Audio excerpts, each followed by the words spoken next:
Attorney Cam, Cheryl Adami Molina, Dos Compañeras sa DZRH Radio, DZRH TV at DZRH Online. Bago mo kasuhan, bago ka pumirma, bago ka makipagkasundo, makinig muna sa Dos Compañeras. Dos Compañeras. Magandang gabi Pilipinas. Ito po ang programang Dos Compañeras. At ako po nagsasalang panyara ng bayan, Attorney Rina Seco, tuloy-tuloy sa pagbabalita, tuloy-tuloy sa serbisyo. Sama-sama tayo, Pilipino. Dos Compañeras.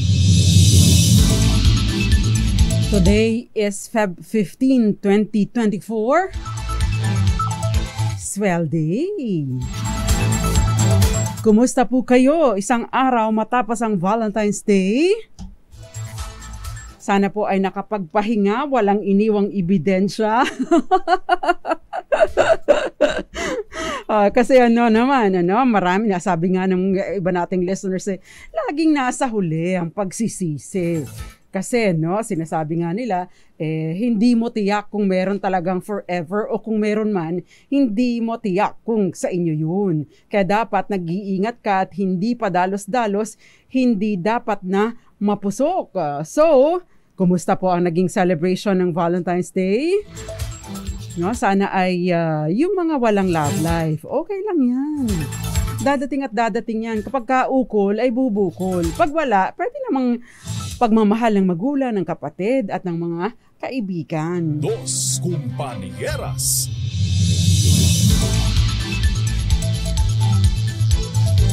Anyway, maganda po ang ating talakayan tonight. Medyo may pangiliti.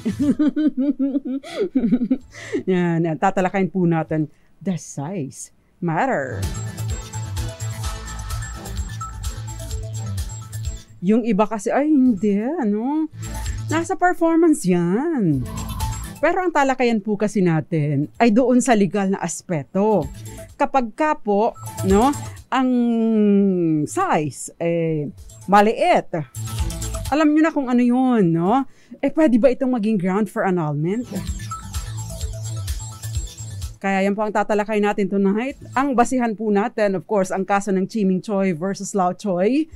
Isang, ano bang year ito? Medyo may katagalan na ito kasi ang pagpapakasal ng dalawang ito ay nangyari pa 1988 at umabot po na 10 months ng pagsasama or mula nang ikinasal nananatili pong virgin si Mrs. At although pumunta sila sa ibang lugar para sana mag-honeymoon, isinama ni Mr. ang kanyang mga magulang. At bagaman at may sarili silang room, abay ayaw pong sumiping ni Mr. kay Mrs. Dos Compañeras. Ang kwento, 2 inches lang kay Mr. Kapag ka po naka-erect, kapag ka po tumatayo, nag-i-increase ng isang inch, So 3 inches kapag ka naka-erect, nakatayo, Ang tanong, pwede ka bang makipaghiwalay? The size matter. Hindi po size sa performance, kundi yung size sa usapin, sa legal na usapin. Dos Compañeras. Susubukan ko pong magpaka-wholesome tonight. Dahil legal na aspeto po ang ating tinatalakay. Pero welcome po ang inyong mga opinion, ang inyong mga kuro-kuro comment, at syempre ang inyong question sa ating tinatalakay tonight. May kinalaman po sa relationship or legal na aspeto ng relationship, bibigyang pansin ko po ang inyong mga questions. Magandang gabi po muna sa ating mga tagapakinig. Sir Roel Resyo. Magandang gabi sa iyo, Daddy Roel. Tita Ami Miraflor Garcia, Gael Enriquez, Wilson Altea Jr. dyan sa Zambales, Moonbeats, and Violeta Montecalvo Zambrano, Jinky Porle Andrade, at syempre Mami Belen Rivera. Magandang gabi po sa inyo, Charo Abraham, gayon din si Kenneth Barabo Celeste, at saka si Amitas Soto Rodelas. Magandang gabi sa inyo dyan. Aba, ang tawag namin sa kanya nung bata pa kami. Amites Soto Rodelas, magandang gabi sa iyo. Eva Duques, Joseph Abalos. At gayon din sa inyo, nawala na naman dahil nag-start na naman ang phone ko. Pero babatiin ko pa po yung ibang mga nanonood sa atin. Pancho Sabordo Jr., Gael Enriquez, buenas noches sa iyo. Ador Cortez sa Kulimpit, Bulacan. And Maria Teresa Lazaro dyan sa Hong Kong. Yun pong napanood ninyo kagabi, yun po ay replay. Dahil nga po sa schedule ko doon sa Pangasinan Regional Trial Court kahapon. Dos Compañeras. Magandang gabi sa iyo, Sir Elia Banto, Evitz Escueta, at maraming iba pa. So, no? Meron pa rin po tayong bonus question tonight na kung saan isa pa po ang mananalo ng 500 pesos para sa makasasagot sa ating tinatalakay or sa ating bonus question tonight. Dos Compañeras. Unang-una po, no, balikan po muna natin just a review of what we have discussed in the past, no? Kasi tinalakay po natin in the past yung mga obligasyon ng mag-asawa, no? Sinasabi po sa Article 68 ng Family Code, the husband and the wife are obliged to live together, observe mutual love, respect and fidelity. Magmahalan, maggalangan, magrespetuhan, at syempre, ano ba yung fidelity? Maging loyal at tapat sa isa't isa. At magtulungan, magsuportahan. No, kaya nga po yung asawa, no, dapat mo ring suportahan kung gusto pa niyang mag-aral. Isa pa rin po 'yun sa mga obligasyon mo bilang asawa. Dos Compañeras. So in short, ito po yung mga essential marital obligations na dapat nakukumply ng mag-asawa o ng isang taong may asawa na. Pero may mga pagkakataon po na hindi naman nagkukumply yung iba. Yung iba ayaw lang talagang mag-comply. Yung iba may kakayanan sana, pero talagang todo tanggi, todo iwas na makasunod or makakomply doon sa mga essential marital obligations. At merong iba talaga, sabi nga, buhay binata pa, nagbubuhay dalaga pa, gayong 17 na ang anak. Dos Compañeras. 13 nga lang pala, sabi ni Juancho Montilla.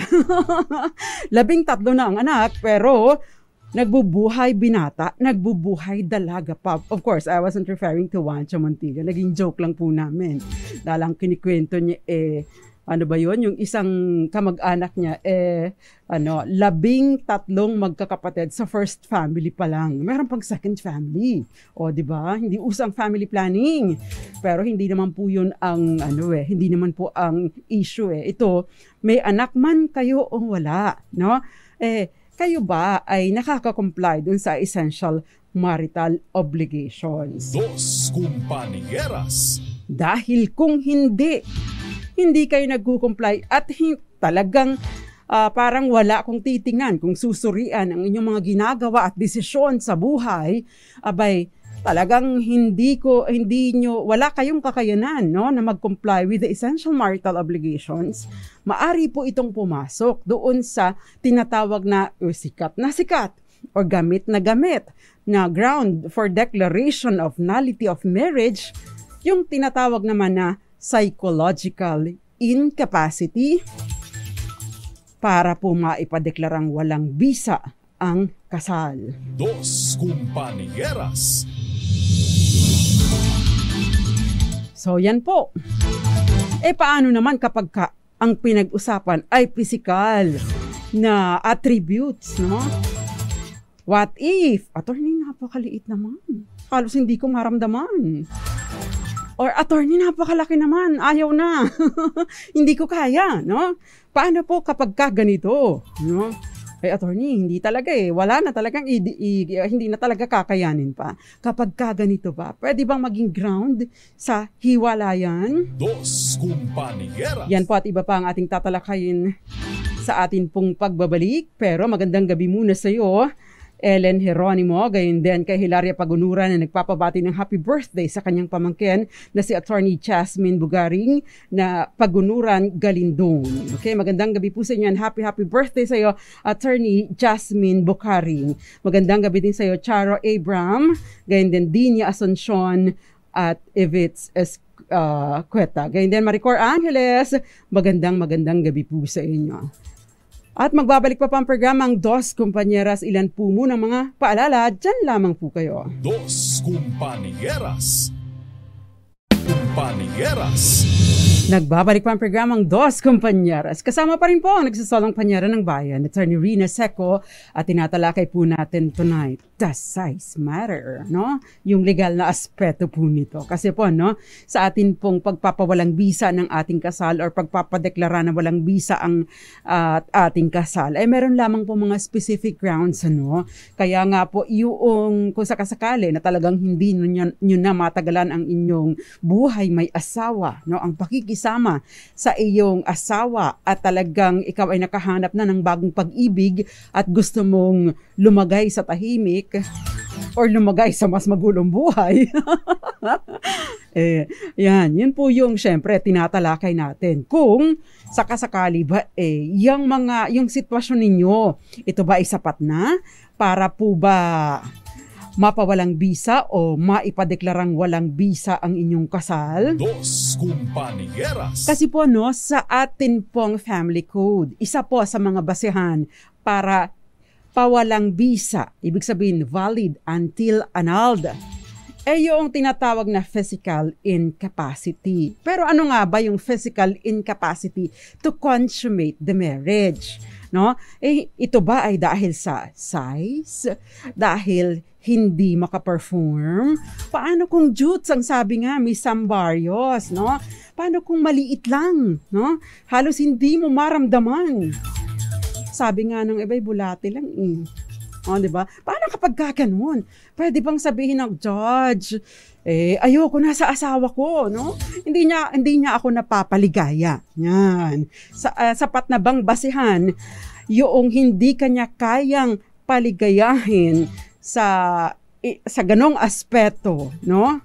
Para makipaghiwalay sa korte. Dos Compañeras. Yun pong physical incapacity na sinasabi sa ating family code ay patungkol doon sa hindi tumatayo o walang kakayahan na i-consummate ang marriage. Sa sitwasyon po, itong kaso ni Chiming Choi versus Gina Lau Choi, no? Ito po ay isang kaso na nakarating sa Korte Suprema dahil sa usapin ng hindi, umabot na ng 10 buwan bilang mag-asawa pero nananatili pa ding virgin si Mrs. Kaya naman nag-file po siya, no, ng petition para sa declaration of nullity of marriage on the ground, no, na eto hindi po niya kaya, wala po talaga di ba?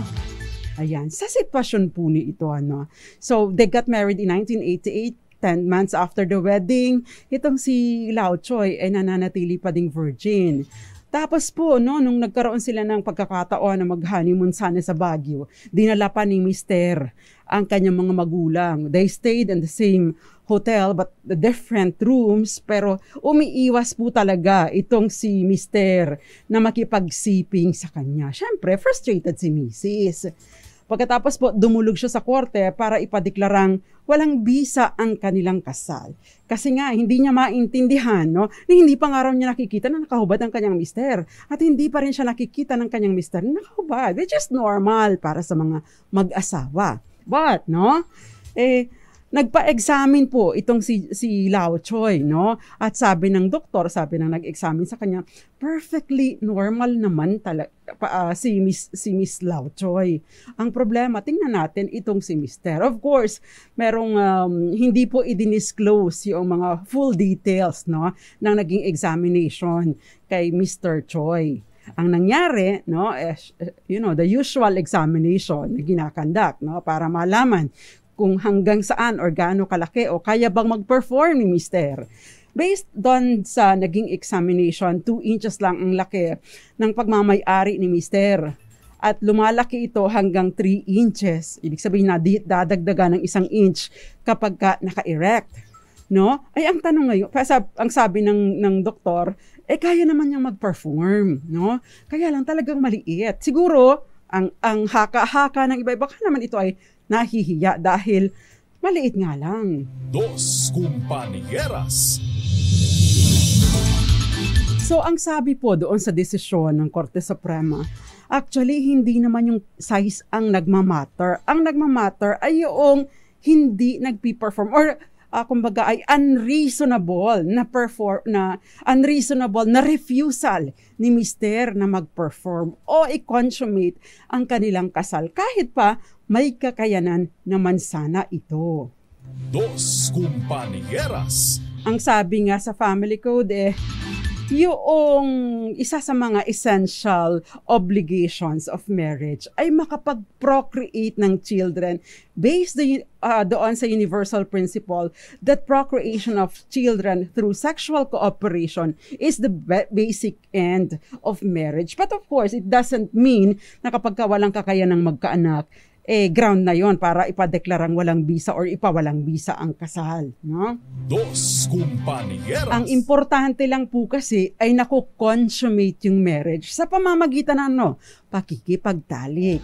Dahil yun ang nagde-differentiate ng relasyon ng mag-asawa sa ibang mga relasyon. Kasi kung magkaibigan kayo, you don't do that. Yeah, well, some people do, pero hindi siya obligasyon. Dito sa pag may asawa na, ito po ay bahagi ng obligasyon. But of course, dapat ito ay nananatiling consensual pa rin kahit na kasal kayo.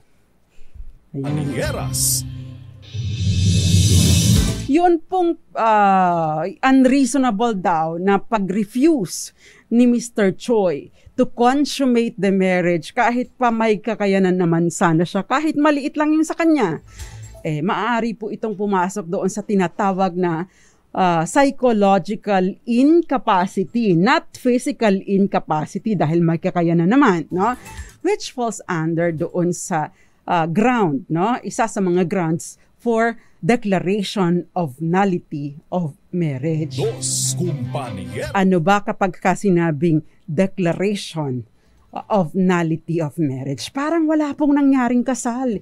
Ibig sabihin pa, kahit pa may seremonyas kayo, gumastos kayo ng napakalaki sa inyong pagpapakasal, bonggacious ang inyong wedding, mga sponsors ninyo, kung sinong Poncio Pilato, parang wala pong nangyari. Madi-disregard ang lahat ng ito at syempre, wala. Parang wala kang naging asawa ever. Dos Compañeras. So yun po yun. Again, no? Yung may kapasidad, may kakayanan na mag-perform, ay hindi po ito ground, no? Para doon sa tinatawag na physical incapacity na hindi naman siya actually dalawang klase po Yung physical incapacity na voidable, ibig sabihin po ay pwede ninyong ipawalang bisa ang inyong kasal. Mag-iba po kasi yung ipawalang bisa at ipadeklarang walang bisa. Pag sinabi pong ipawalang bisa, annulment of marriage, ibig sabihin valid ang inyong kasal pero ipapaputol ninyo sa korte dahil nga doon sa physical incapacity. Siyempre, ito ay limitadong period lamang, pero lamang pong 5 taon nang mula sa inyong kasal para isampa ang petisyon sa korte. Dos Compañeras. Kapag ka psychological incapacity, dahil kagaya ni Choi, nagre-refuse na makipagtalik sa inyo ever, no? Ito naman po ay psychological incapacity na ground naman for declaration of nullity of marriage na walang bisa, mulat mula pa ang inyong kasal. Dos Compañeras. Okay. Si Ellis Gray, paano naman kung Dax? Hindi ko po alam, no? Ang issue po kasi, kung tumatayo. Kung hindi tumatayo, yun yung physical incapacity. Yung kahit pa may kakayanan at nagre-refuse ever, no? Ayaw talaga, no? Ayaw makipagsiping sa inyo. ibang usapin po yun. Maari po yung indikasyon na ayaw niyang i-consummate ang marriage at dun po sa declaration of nullity of marriage nagfo-fall. Sabi ni Herminio Villaluz, good evening po, attorney. Sa kaso po na mental disorder, isang malakas na ground po ba yun para ipawalang bisa ang kasal? Dos Compañeras. Actually, yung halimbawa po yung unsound mind, no? Yun pong pagkakaroon ng unsound mind, no, ay hindi po siya para sa declaration of nullity of marriage. Ito po ay action para sa annulment of marriage. Ibig sabihin, valid until annulled. At syempre, meron pa lamang din po itong 5 taon, no, na palugit, ibinibigay ang batas. Dos Compañeras. Miss Marilu de Guzman, magandang gabi po sa inyo. Ginoong Joel Noriega, magandang gabi po sa inyo. Okay, si Espeña LG, masaya po kami sa inyong programa. Gabi-gabi po kami nag-aabang lagi sa programa nyo. Magandang gabi po sa inyo. Ito namang isa si... watching from Ilagan City. Ayan, si Joel Noriega. Okay. Okay. Si Sam Barrios, si DJ Sam ng Easy Rock, and of course, Jerome Lorenzo, magandang gabi sa iyo. Ito pa etong magandang punto ni Charo Abraham. Sabi niya, some women prefer cuddling and touching than the main sexual act, for she feels more intimate with her partner. But we can't deny the fact that a strong sexual relationship is one of the factors that binds strongly married couples. Tama po kayo, I totally agree with you. Dos Compañeras. Sabi ni Marcelo M. sa YouTube, sabi niya ganon, is child support obligatory even if separated na ang live-in? Ayan. Actually, child support, yes. Basta anak po ninyo, obligasyon po ninyong suportahan or sustentuhan. Kaya married kayo o hindi. Yan, nananatili po yun. Yung nanay ng anak ninyo na hindi naman kayo kasal, ng nanay nito, wala po kayong obligasyon sa kanya na sustentuhan siya. Yun lang pong anak ninyo. Yan. Dos Compañeras. Sabi ni Pedro Penduca, 4 inches lang ang lalim ng kaya sakto lang yung 3 inches. We don't know that. Hindi po natin alam yun. Na-measure po ba ninyo? Dos Compañeras. Ayan. Sana po medyo tawag doon. Light lang ang ating talakayan. Pero seryoso po ito, para sa mga apektado, no? Lalo na yung mga walang sex life, pero may asawa sana. Yun po yun. Walang sex life, pero merong asawa na nagsasama pa sila. Medyo po yun, medyo awkward. Magandang gabi sa iyo and happy belated Valentine's Day, Odette Axales. Gayon din si Jacinto Fabia at maraming iba pa. Yan, basa po tayo ng ibang mga questions dito sa ating page. Yan. So, ang question po natin is, matagal na ako hindi pa naka-move on sa buhay. Matagal na ako hiwalay pero hindi pa naka-move on sa buhay ko dahil wala pong divorce dito sa Pilipinas. Separated na ako for almost 28 years. Ay naku. At kahit nag-agree na kami ng asawa ko on our separate ways, wala pa rin po. Kasi napakamahal ng process ng annulment at marami pang documents to prepare. 61 years old na po ako ngayon at nakatali pa rin pagdating sa status ko. Kaya nakikiusap lang po ako sa Pilipinas na ayusin ninyo itong major problem ng mga Pilipino. Dos Compañeras. Ito pong problema sa napakamahal at napakahabang tedious na proseso ng annulment or petisyon para sa pagpapawalang bisa ng kasal. Hindi pala siya question. Ano lang siya, pakiusap at kanyang reaksyon sa topic natin tonight. Sabi ni Alvin, napakahirap magpakasal sa Pilipinas. Dapat lumabas ng bansa at doon magpakasal kasi pag sa Pinas, walang divorce. Okay, Alvin, I will have to rebut you on this. Ano? Bakit? Kasi kahit po nasaan kayong lugar, basta kayo po ay nananatiling Pilipino, ay hindi po kayo maaring magpadiborsyo. Bakit? No? Kasi po, no, ang isang Pinoy, nasa ang lugar man siya, ay bound siya ng mga batas ng Pilipinas, lalo na for those laws affecting personal status, no, and human relations. Dos Compañeras. Kahit po saan kayo ikinasal, basta Pinoy pa din po kayo, hindi po kayo maaring magpadiborsyo. Maliban na lamang kung ito po ay yung tinatawag na mixed marriage, kung saan ang inyong napangasawa ng isang Pinoy o Pinay ay foreigner, and in that case, yung pong foreigner or foreign spouse ang maaring mag-file ng diborsyo. That is even dito sa Pilipinas nangyari ang kasal. Ang importante po para maka-avail ng diborsyo ay mixed marriage. Isang foreigner, no, kung saan pinapayagan ang diborsyo, at isang Pinoy o Pinay. Dos Compañeras. Meron pong question dito. May kaso po ba, attorney, ang nakikipaghiwalay sa asawa ng walang annulment? Wala po namang kaso. Walang maisasampang kaso sa inyo kung naghiwalay lang kayo, separated from bed and board, or separated in fact.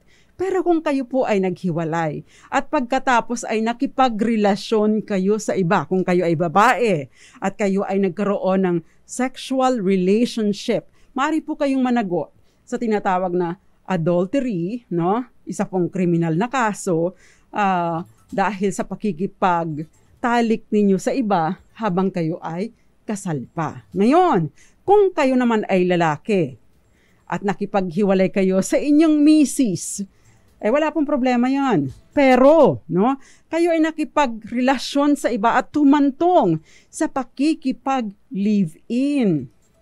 Ibinahay ninyo ang inyong bagong girlfriend, no? Ay bago ninyong karelasyon. O kaya naman ay nagkaroon kayo ng yung tinatawag na sex under scandalous circumstances, yung ipinangangalandakan ninyo na siya ang inyong asawa samantalang hindi naman, maaari po itong pumasok doon sa tinatawag na concubinage at ito po ay kasong kriminal din. Dos Compañeras. So yung pakikipaghiwalay na wala naman kayong bagong pag-ibig, no? Actually, kung date lang, ay hindi po yun issue, no? In fact, no, kapag ka po yung lalaki na hindi naman nakipag-live-in, bagaman at nakikipagtalik sa ibang babae, hindi po papasok doon sa concubinage dahil tatlo po lang ang mga sitwasyon kung kailan maaring managot for concubinage, no?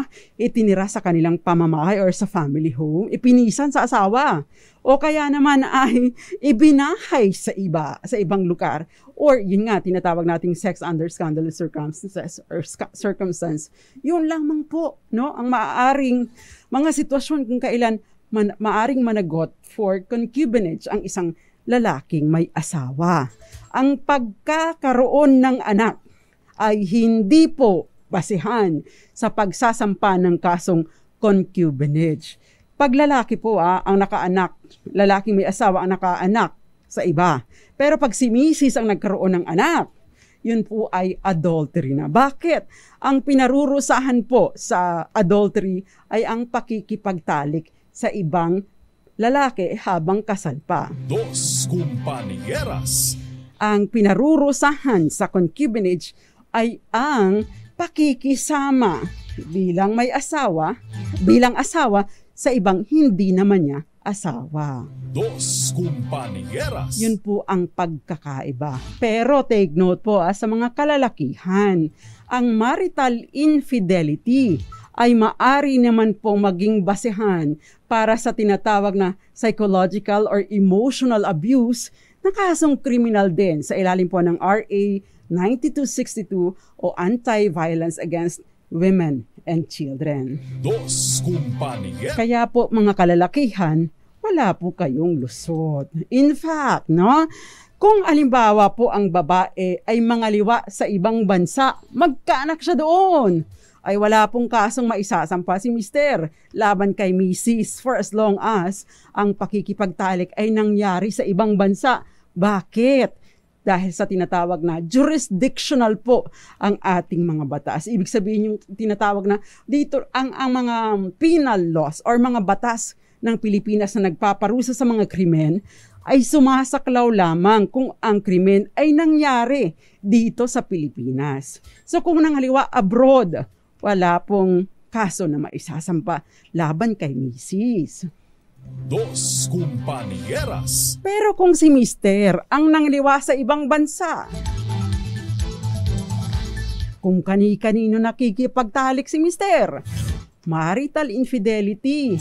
Pero ang na-abuse, no, ang na-hurt, ang injured party nandito sa Pilipinas, papasok sa psychological or emotional abuse na maari pong kasuhan dito sa Pilipinas. Bakit? Ang injured party nandito sa Pilipinas sa ilalim ng RA 9262. Dos Compañeras. Kaya, Mister, wala kang lusot. Okay, sana po maging mas madali na ang annulment or divorce kasi useless din naman po eh. Kung magsasama pa ang mga mag-asawa pero wala na ang pagmamahal. Tulad ko, tumutulo ang luha ko dahil napipilitan na lang akong gamitin niya. Dahil nga asawa ko siya at kasal kami. Yung pinili kong humiwalay na talaga sa kanya ng tuluyan, yung marital status ko lang.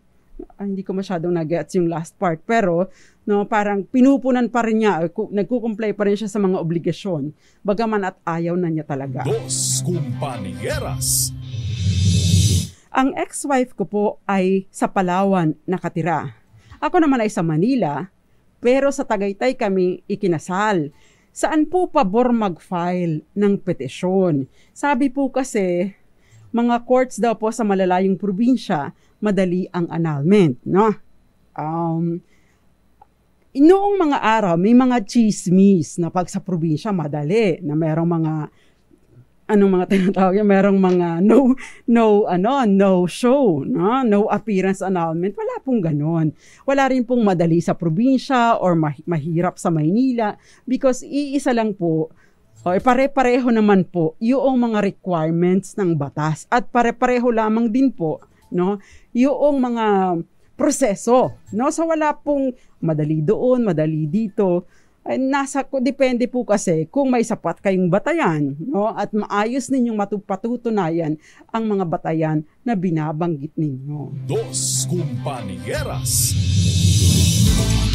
Pero kapag po kayo ay magsasampa ng petisyon, maari po doon sa kung taga saan yung isa, o taga saan ka, o kung saan kayo ikinasal, o kung nasaan ka na ngayon. Basta, no? Naka-establish na po kayo ng residence. Dahil manghihingi po kayo ng certification mula kay kapitan, no? Sa inyong barangay chairperson, no? Na kayo nga ay resident. In fact, napakahirap pong mag-process ng mga ganito. Meron pa yung mga sketch, no? At meron kayong hihingin na certification or affidavit mula sa barangay para patunayan na doon nga kayo nakatira at for how many years na or for at least 6 months na prior to the filing of your petition. Dos Compañeras. Attorney, sa kaso ng psychological incapacity ba, kawawa ang asawang walang pera. Kasi yung may pera, siyang magpa-file. Tapos yung asawang walang pera, palalabasin na si Raulo o baliw, kaya sila magpapaanal. Yun yung misconception natin sa tinatawag na psychological incapacity na bibigyang pansin natin sa atin pong pagbabalik. Dos Compañeras. Okay, may reaksyon si Daddy Roel. Unfair na naman kapag abroad si babae kumaliwa. Dito ba? Considered emotional abuse naman kay lalaki yon na nandito sa Pilipinas. Ang problema po, wala naman pong anti-violence against men and children. Wala po tayong batas na ganon, Daddy Roel. Dos Compañeras. Magandang gabi sa iyo. Valentino Melena Poncia, Malu Kalibayan, at saka sabi ni Malu Kalibayan, maayong gabi, attorney, ang pag-asawa ay package deal yan, though through thick and thin. Ang importante kayang magkaanak sa may ganitong issue. Try muna bago magreklamo. Walang imposible kay Lord. Basta mananalig sa kanyang magagawa para sa inyong hinihiling. Opinion ko lang ito, attorney. Okay. Thank you very much, Ma'am Malu Kalibayan. Dos Compañeras. Stella Francisco, magandang gabi sa iyo. Ang bonus question po natin tonight. Ang atin pong bonus question. Anong ground para sa declaration of nullity of marriage kung isang asawa ay hindi kayang mag-comply sa mga essential marital obligations? Ipadala po bilang private message sa Attorney Rina second na page. Doon ko po na-access ang inyong masagot dahil hindi ko po na-access yung messenger ng Dos Compañeras. Pero sana po naka-follow kayo, especially sa Dos Compañeras na Facebook page. Dos Compañeras. Sniper, magandang gabi sa iyo. At sa lahat mga nanonood sa atin, good morning, good afternoon, good evening, and good night. Mag-commercial po muna tayo. Pero magandang gabi muna sa iyo, Ate Lily Baradian, Ate Ching Elag, at mga kamag-anakan ko po dyan sa Benavista, Marinduque. Sheren Cabanlit at Tina Salva, magandang gabi sa inyo. At ingat sa pagdadrive. At magbabalik pa ang programang Dos Compañeras. Ilan po muna mga paalala.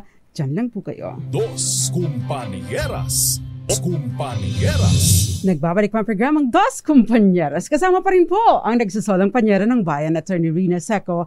At tinatalakay po natin, does size matter? No, it doesn't. Performance does. Dos Compañeras. Basta nakaka-perform. Kahit kasing laki lang ng bulate. Pwede pong ma-deny yung petisyon ninyo. Or actually, ma-deny yung petisyon ninyo. Bakit? Ang tinitingnan ay kung nakaka-perform at kung halimbawa may kakayanan namang mag-perform, talagang nagre-refuse. Ayaw! Yung pala, iba ang gusto. Ayaw sa inyo. Bakit pa kayo nagpakasal, di ba?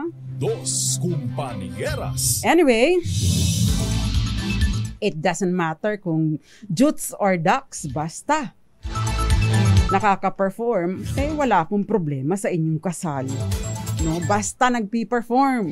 Pag hindi o nagre-refuse at talagang unreasonable, pwede po kayo magpatulong sa korte. Para saan? Kasi kung talagang walang kakayanang mag-perform, hindi tumatayo, parang lantang gulay. Yan po ay pwede kayong magpatulong sa korte, magpasaklolo. Ayoko na. Hindi po ako happy. Lantang gulay po hindi po talaga. Kahit anong gawin ko po. Sabi nga sa Marindo, kahit anong perindot ko po, wala po talaga No? O kaya naman, kahit ano po talagang gawin ko, talagang hindi po talaga. O kaya yung mister ko pa talagang ayaw po niya. Nagre-refuse. O kaya naman, of course, applicable naman ito sa mga misis. Ayaw po talaga ni misis. Kahit anong kalabit ko, kahit anong romansa ko, kahit anong regalo ko sa kanya, kahit anong lambing ko sa kanya, judge, matigas pa sa bato, malamig pa sa yelo. Wala po talaga Hanggang ngayon po ako, yung nandito po na i-stack po sa akin, parang parang nga tawag doon? Parang kaong na po Pwede na pong ipangsahog sa Napakatigas na po, naninigas na. Nagkakaroon na po ako ng bato. Nagde-develop na po ng mga bato-bato sa loob ko, attorney or judge, kasi ayaw po talaga magkalabit Dos Compañeras. In fact, kinakalyo na nga po ako kasi yun na lang po ang sa akin Yun na lang po ang remedyo sa akin dahil ayaw po talaga ni misis kahit anong kalabit ko. Ayan, pwede rin kayo magpasaklolo sa korte. Magandang gabi sa iyo, Sniper. Okay, dakuan natin yung iba pang mga questions. Sino po ba ang pwedeng mag-file kung psychological incapacity? Yun po bang may diferensya? Actually, kahit sino po, sa ganito po, kapag ka po psychological incapacity or declaration of nullity of marriage, kahit sino sa inyong dalawa, kahit yung may problema, no? Yun po ang maaaring mag-file, no? Pero kapag ka po annulment of marriage or ipapawalang bisa ninyo ang inyong kasal, yun pong innocent spouse ang siyang dapat na mag-file. Dos Compañeras. By the way, yun pong pagkakaroon ng psychological incapacity or hindi nakaka-comply sa essential obligations of marriage, hindi po ibig sabihin na may tama kayo sa utak. Hindi po ibig sabihin na baliw kayo. Hindi po ibig sabihin na sira ulo.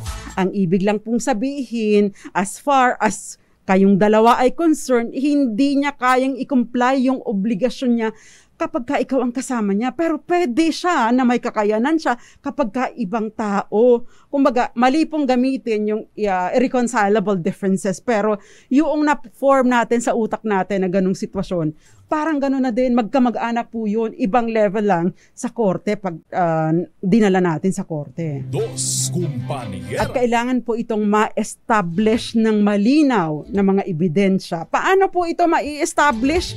Ay napakarami pong mga ebidensya na kailangan ninyong ipakita sa korte. Una, yung mga testimonya ng mga parties involved, tsaka yung mga family members and friends na nakaka-observe sa behavior ng spouse.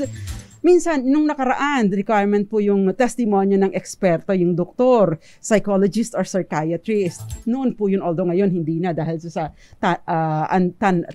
andal na case. But, no, yung mga documentary evidence, pati na yung mga diaries, letters, mga photographs, at maraming iba pa. So, yun po yun. Dos Compañeras. Ayan.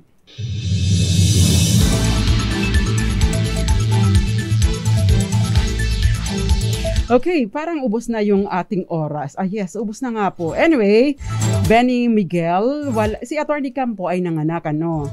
At siguro mid or third week of April pa po siya babalik. Kung minsan pa napapanood niyo si Attorney Cam, dahil po yun ay replay, dahil may mga schedule po ako sa korte na hindi ko kayang maikabalik dito sa ating programa on time. So, minsan napipilitan po akong mag-replay. Dos Compañeras. No, ang sabi ng Gael Enriquez ay maligo ka muna, mister. Anyway, salamat po. Sana po ay may natutunan kayo sa ating talakayan tonight. Ang question po natin doon sa ating bonus question on ground para sa Declaration of Nullity of Marriage, kung isang asawa ay hindi kayo mag-comply sa mga essential marital obligations, the answer is psychological incapacity. At ang winner natin tonight, congratulations sa iyo. At maraming salamat sa panonood. Nasaan na ba itong binuksan ko kanina? Maraming salamat po sa panonood. Ito ay, nasaan na ba ito? Pasensya na ha, yung susunod na programa. Antabayanan nyo po ang Lunas at Lunas Extension. Dahil magiging masaya po ang talakayan, napaka-informative patungkol sa ating mga, patungkol sa ating kalusugan. Ito na, wait. Isa ko po kasi eh.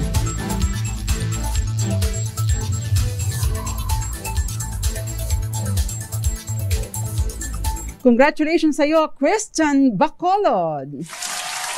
At ipadala lamang po inyong GCash number. Kung hindi po ninyo maipapadala tonight, kung mapapadala po ninyo tonight, itatry kong ipadala tonight. Otherwise, baka Monday night ko po maipadala sa inyo.